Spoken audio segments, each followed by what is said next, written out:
Kaleshwaram commission రిపోర్టులో కీలక అంశాలు వెలుగులోకి వచ్చాయి. బ్యారేజ్ల నిర్మాణం కేసీఆర్దే అని కమిషన్ తేల్చింది. మేడిగడ్డ, అన్నారం, తుందిళ్ల ప్రాజెక్టులపై నిర్ణయం కేసీఆర్దే అని స్పష్టం చేసింది. మొత్తం ప్రాజెక్టులో విధానపరమైన, ఆర్థికపరమైన అవకతవకలు అని గుర్తించింది. వాస్కోప్ నివేదికను తొక్కిపెట్టాలని కమిషన్ చెప్పింది. తుమ్మాడి హట్టి నుంచి మేడిగడ్డ వరకు బ్యారేజ్ సైట్ను మార్చడంలో నిజాయితీ, చిత్తశుద్ధి చూపలేదని తెలిపింది. అంతేకాకుండా 3 బ్యారేజ్ల నిర్మాణానికి కేబినెట్ అనుమతులు ఇవ్వలేదని నివేదికలో తెలిపింది. ఈ విషయంలో ఈ నెల 11 లేదా 12వ తేదీన అసెంబ్లీ ప్రత్యేక సమావేశాలు నిర్వహించే అవకాశం ఉండొచ్చనే అనుమానాలు కూడా వ్యక్తమవుతున్నాయి. ఈ విషయంపై మరింత సమాచారం మా ప్రతినిధి అజీం లైవ్ లో అందిస్తారు. అజీం, చెప్పండి.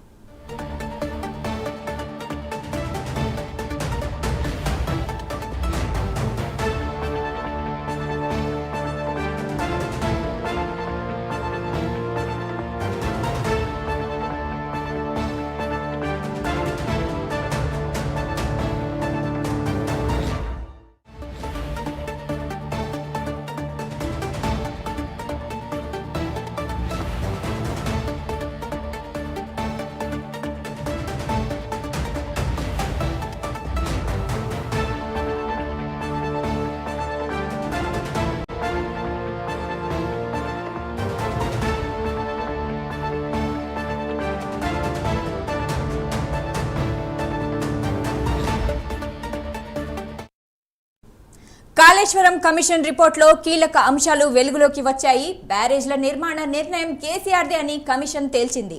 మేడిగడ్డ, అన్నారం, సుందిళ్ల ప్రాజెక్టులపై నిర్ణయం కేసీఆర్దే అని స్పష్టం చేసింది. మొత్తం ప్రాజెక్టులో విధానపరమైన, ఆర్థికపరమైన అవకతవకలు అని గుర్తించింది. వాస్కోప్ నివేదికను తొక్కిపెట్టాలని కమిషన్ చెప్పింది. తుమ్మిడి హట్టి నుంచి మేడిగడ్డ వరకు బ్యారేజ్ సైట్ను మార్చడంలో నిజాయితీ, చిత్తశుద్ధి చూపలేదని తెలిపింది. అంతేకాకుండా 3 బ్యారేజ్ల నిర్మాణానికి కేబినెట్ అనుమతులు ఇవ్వలేదని నివేదికలో తెలిపింది.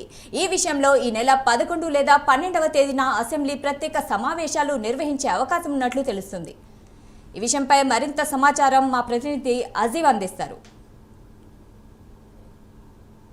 తేదీన తన తుది నివేదికను ప్రభుత్వానికి అందజేసింది. ఈ నేపథ్యంలో ప్రభుత్వం కూడా 500 పేజీలటువంటి నివేదికను సమరీ చేయాలని చెప్పి, దాంట్లో కీలక అంశాలు చేయాలని చెప్పి కూడా ఏదైతే అధికారులతో కూడినటువంటి 3 కమిటీ సభ్యుల్ని నియమించింది. ఈ కమిటీ కూడా ఒక ఎగ్జిక్యూటివ్ సమరీని ప్రిపేర్ చేసింది. ఆ సమరీని ఈ రోజు ఏదైతే కేబినెట్ సమావేశం మధ్యాహ్నం 2 గంటలకు సెక్రటేరియట్లో జరుగుతుంది. ఈ సమరీని ఆ ఎగ్జిక్యూటివ్ కమిటీ ఇచ్చినటువంటి ఎగ్జిక్యూటివ్ సమరీని ఈరోజు ఆ కేబినెట్లో చర్చిస్తారు. అయితే మనం చూసినట్టయితే కాళేశ్వరం కమిషన్లో ఇచ్చినటువంటి సమరీ తయారు చేసిన అంశాల్లో చాలా కీలకంగా ఉంది. ఆ రోజు ప్రాజెక్టు ప్లానింగ్ నిర్మాణంలో అన్ని లోపాలు నాటి సీఎం తీసుకున్నటువంటి నిర్ణయాలే అని చెప్పి కూడా చాలా స్పష్టంగా కమిషన్ చెప్పినట్టు ఈ సమ్మర్లో మనకు తెలుస్తుంది. అలాగే బ్యారేజ్లు ఎక్కడ కట్టాలనే దాంట్లో ప్రభుత్వం నిర్ణయం, అంటే అప్పుడు ఉన్నటువంటి కేసీఆర్ అలాగే ఇరిగేషన్ శాఖ మంత్రి అయినటువంటి హరీష్ రావే ప్రధానంగా నిర్ణయాలు తీసుకున్నారని చెప్పి, అలాగే ఫైనాన్షియల్కి సంబంధించినటువంటి అంశంపై కూడా ఈటెల రాజేందర్ తప్పుడు నిర్ణయాలే తీసుకున్నారని చెప్పి కూడా చాలా స్పష్టంగా కనిపిస్తుంది.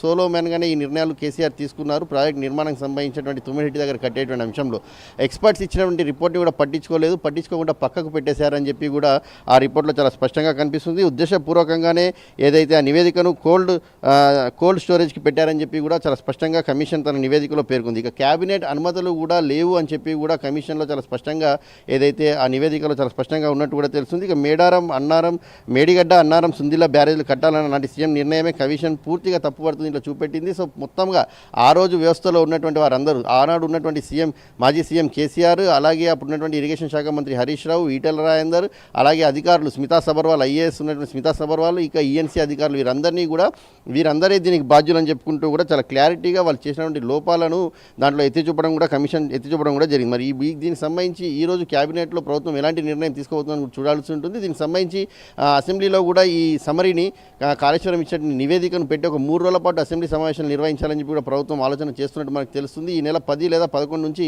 3 రోజుల పాటు కాళేశ్వరం కమిషన్ ఇచ్చేటువంటి నివేదిక మీద మాత్రమే సమావేశాలు నిర్వహించి దీంట్లో పూర్తి స్థాయిగా చర్చించిన తర్వాత ప్రభుత్వం ఒక నిర్ణయాన్ని తీసుకోవాలని చెప్పి భావిస్తుంది. సో దీంట్లో భాగంగా ఈ రోజు జరిగేటువంటి కేబినెట్ సమావేశంలో ప్రభుత్వం ఎలాంటి నిర్ణయం తీసుకుంటుంది, ఎందుకంటే ఆ రోజు ఆనాటి సీఎంగా ఉన్నటువంటి కేసీఆర్ ఆ బ్యారేజ్కి సంబంధించిన విషయంలో ముఖ్యంగా మేడిగడ్డ బ్యారేజ్కి సంబంధించిన అంశంపై కూడా వ్యాయామం ఎక్కువ అవుతుందని చెప్పి అక్కడ ఉంచండి ఎక్స్పర్ట్ కమిటీ చెప్పినప్పటికీ కూడా పట్టించుకోకుండా తుమ్మిడిహెట్టి వద్ద ఏదైతే బ్యారేజ్ నిర్మాణం చేశారో నిర్మాణం సంవత్సరంలోపే కుంగిపోవడం కూడా జరిగింది. దీంట్లో పూర్తి స్థాయిలో అవినీతి జరిగింది. అలాగే ఏదైతే వాడినటువంటి పరికరాలు కావచ్చు, అప్పుడు ఉన్నటువంటి ఎక్స్పర్ట్స్ కావచ్చు, ఏదైతే పూర్తిగా కూడా ఏదైతే తప్పుడు వేలో పూర్తిగా వెళ్ళారని చెప్పి కూడా కమిషన్ చాలా స్పష్టంగా దీంట్లో నివేదికలో రిపోర్ట్ ఇచ్చింది. మరి సుమారు దీంట్లో 15 మందికి సంబంధించినటువంటి వారిని కూడా చేర్చడం జరిగింది. అప్పుడు ఉన్నటువంటి పొలిటీషియన్స్, అలాగే అధికారులు, ఐఏఎస్ అధికారులు, అప్పుడు నిర్ణయం తీసుకున్న ఫైనాన్స్కి సంబంధించిన వాళ్ళందరినీ కూడా దీంట్లో కాళేశ్వరం కమిషన్ అయితే చేర్చడం జరిగింది. మరి వీరిపై ప్రభుత్వం ఎలాంటి రియాక్షన్ తీసుకుంటుంది? ఈరోజు క్యాబినెట్లో కాళేశ్వరం కమిషన్ పెట్టినటువంటి నివేదికను సమ్మరీని పెట్టిన తర్వాత క్యాబినెట్లో ఎలాంటి చర్చ వస్తుంది, క్యాబినెట్లో తీసుకున్న నిర్ణయం ఎలా ఉండబోతుంది, అసెంబ్లీ సమావేశాల తర్వాతే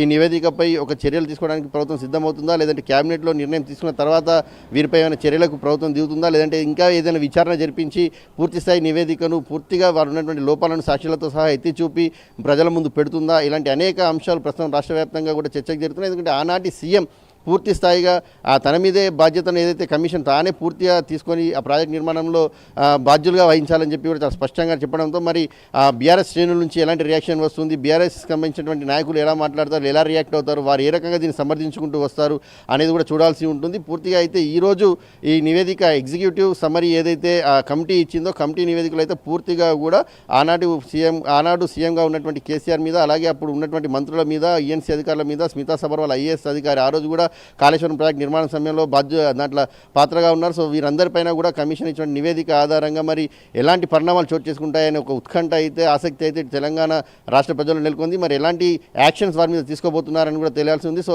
కేబినెట్ నిర్ణయం తర్వాత దీనిపైన మరింత స్పష్టత వచ్చే అవకాశం ఉంటుంది. అసెంబ్లీలో చర్చించిన తర్వాత వీరిపై ఎలాంటి చర్యలు తీసుకుంటారనేది దానిపైన కూడా ఒక క్లారిటీ వచ్చే అవకాశం అయితే మనకు కనిపిస్తుంది. Shaida. Right, thank you Azeem.